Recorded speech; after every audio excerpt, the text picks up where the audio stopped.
we've left no stone unturned, even down to in the swimming pool and the temperature of the water and everything. We've done everything we can for this.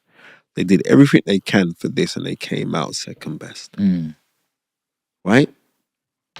So it makes you think like, what can you do more this time to beat Usyk? And Usyk's very good at rematches. That's how I was saying to Joshua.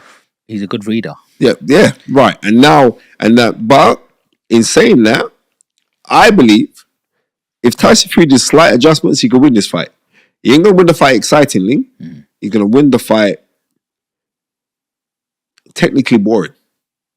But I think Tyson Fury could win the fight. You know what I mean? I'm gonna keep on saying this until this gets to his camp. Make sure that What? You know what I mean? Take a seat. I'm gonna this segment here. I'm gonna send it to Spencer Brown and Woody, who also works in for Gold Star. I'm saying it because I really do believe that Tyson Fury could win the fight, but it would be boring. Do you think he needs to keep him on the outside and use his reach? It would have to do that. But the thing about it is this: what Tyson Fury does so brilliantly, did it so brilliantly in the third Deontay Wilder fight, is when he feints, he double jabs, right?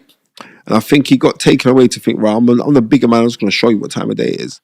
But he was with a other guy that could suck that up, and he did suck it up. But you know what? Because I think it'd be sacrilege if we don't get Tyson Fury versus Anthony Joshua. Yeah, this was my next question. It's like, look, they're the two biggest names in British boxing, you know? Anthony Joshua and Tyson Fury. Who wins that fight? Right now, Anthony Joshua. Right now, Anthony Joshua. Is it because Tyson's coming off a loss? Yeah. And not only that, but I really do enjoy this Anthony Joshua that I'm seeing right now, who he's linked with Ben Davison. The irony is that Ben Davison used to train Tyson Fury. But I'm enjoying seeing this guy here. I'm really, Anthony Joshua here. I like this Anthony Joshua. I really do like him. Okay, well, I hope we do get to see that fight, you know? Look, you've been absolutely amazing in terms of, you know, your analytics, in terms of the heavyweight boxing division. You're, you know, a renowned historian in the game. You've got bags of knowledge. I want to go back in time to when you was actually boxing, you know? Seen a few of your fights, and one of the most exciting fights I saw of yours when you was fighting David Walker. God, that was a fight. Talk to me about that fight, because for those of people that don't know, there was like three knockdowns, and both of you got sort of knocked down. But talk to me about that fight. Talk to me about that night. You know what? I say this a lot to people, and I'm saying everything is about championing life. You can put so much emphasis in, I'm going to be champ. I've got to be. Like now, I can be really open and honest about it. I know that I massively underachieved as a boxer, but that was majorly because I didn't have that real fire inside my belly. Because I've been very fortunate in life to have a good network of people. Like Tundi Ajayi always says on the fight, I got a crazy black book, and it's even more crazy now. I got you in there as well now, right? But I'm saying like, I got a crazy black book where I know everybody. I was always that guy as a young kid that, if you want something, come to Spencer, no matter what it was. You know what I mean? Yeah. You know what I mean? I want to go on holiday. Talk to Spencer, he's got a link to get cheap holidays. You know what I mean? I want a new car. Talk to Spencer. I want a video recorder. Talk to anything, caster, anything. I was always that kid. And with that comes price tags you earn. So you're wheeling and dealing and all the rest of it. You know what I mean? I think now when I look back now as I'm getting older, I wish that I had better infrastructure. I'm glad that I'm talking to you because you're a property guy. We can sort out something off the camera, Maybe. right? yeah, right? So when you're that way inclined, the real oomph or desire weren't really there because I could do amazing things in the gym. I mean, amazing things. And I'm not saying it to blow, but go speak to the old pros that you spar. Go speak to Rinky Wright. Go speak to Howard Eastman. Go speak to, there's loads of guys. Richard Williams was a fantastic player. Like, but I realize now that I was actually a gym fighter, right? What does that mean? Meaning that I could perform in the gym, but I would never really perform in the spotlight. Certain times I was performing in the spotlight, certain times I wouldn't perform in the spotlight. Why is that? What's the difference? I'll tell you the difference. it's the occasion would play heavily on it, and like I remember, like before certain fights, um, I'd break down in tears. Mm. I remember like um, my best friend Edmund Clotty, everyone calls him Country. I remember I was up. It was like my first title fight was against a guy called Gary Logan, who's like one of my best mates, really mad fighter. Right there, against a guy called Gary Logan, right, for the Southern Area title, middleweight Southern Area title, and I'm in the like I would listen to a certain gospel song in my house to get me hyped. Right, by the Winans or something, but it would get me hyped. Like, yeah, we're gonna go do this.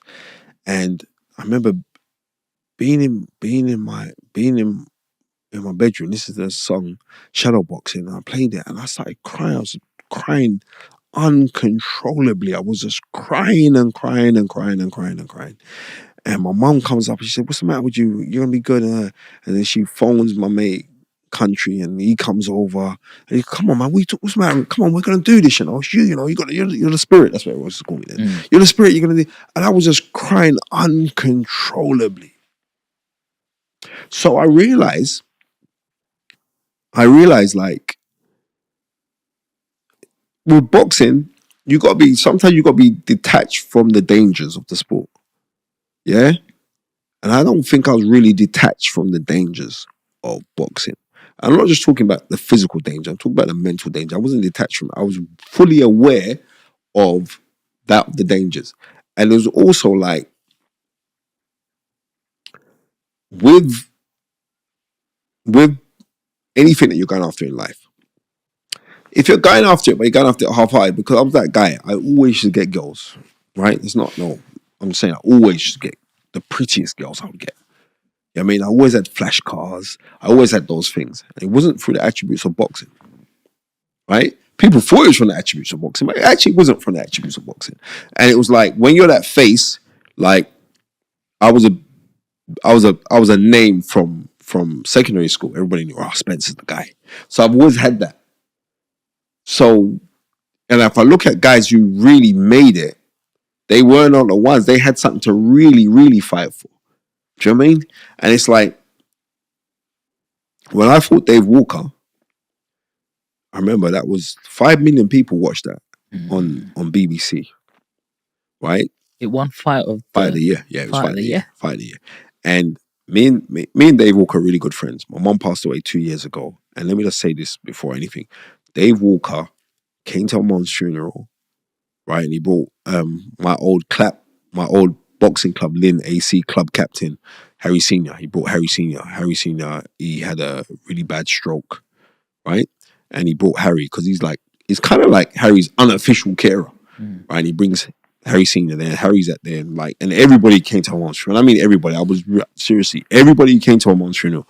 Former world champions came, current champions. It was mad. I mean, ex footballers who were big stars. It was mad. The amount of people that came to my mom's funeral. But Dave Walker came to my mom's funeral, and this guy, when he came to my mom's funeral, he helped tidy up. He was in the kitchen serving food, all those kind of things. It's like, so me and Dave's been friends. I was looking at that and I'm saying, look at this, how crazy things are, Dave. Because like 20 years prior to that, me and you were literally, and I mean literally trying to kill each other. You know? And, you know what I mean? Dave had his open battles, or which he's had his own demons that he's battled and all the rest of it. But on those things, it's like, that was such a good fight. I remember knock him down in the first round. At the end of the first round, it was like if I was 20 seconds or 10 seconds earlier, he'd been knocked out. And he gets up and he's gone. And he's trained by Robert McCracken. Imagine we was talking about Robert. He's trained by Robert McCracken, right? He comes out second round, he tries to stick it on me, and I catch him again. I hit him with a right uppercut, left hook, and he goes over from that again. And I think, right, you're done. You actually jumped on the ropes, didn't you? Yeah. I thought, you're done now. You're done. And you know, even more so, like anybody tell you in boxing, like when you hit somebody, you can feel a little shock in your hand, a little shock, like a funny feeling, like a little electric shock in your hand. That's when, and he got up. Fair play to it, right? Then we're into round 3, and then end of the round, he knocks me down with an overhand right. Then I get up, right? And Then he comes out and he throws out a barrage of punches. I remember the referee Lee Cook stopped the fight, and I'm like, "What? Are you stupid?" Yeah. Because I'm telling you, I'm gonna be real with you. Because in my head, I'm saying, "All right, I'm on the ropes. He's throwing shots at me," and I'm saying to him, "Cause I used to do this in the gym." I was really impressed by you at that stage because you were slipping and sliding. He wasn't hitting you. He wasn't hitting you anything clean. You know what? I'm not complaining about that because that fight is part of history, and like, if I won that fight, I don't think people were talking about how it is. You know what I mean? Because it was that one of those ones. And when I saw the fight, I said, "What are you doing?" Because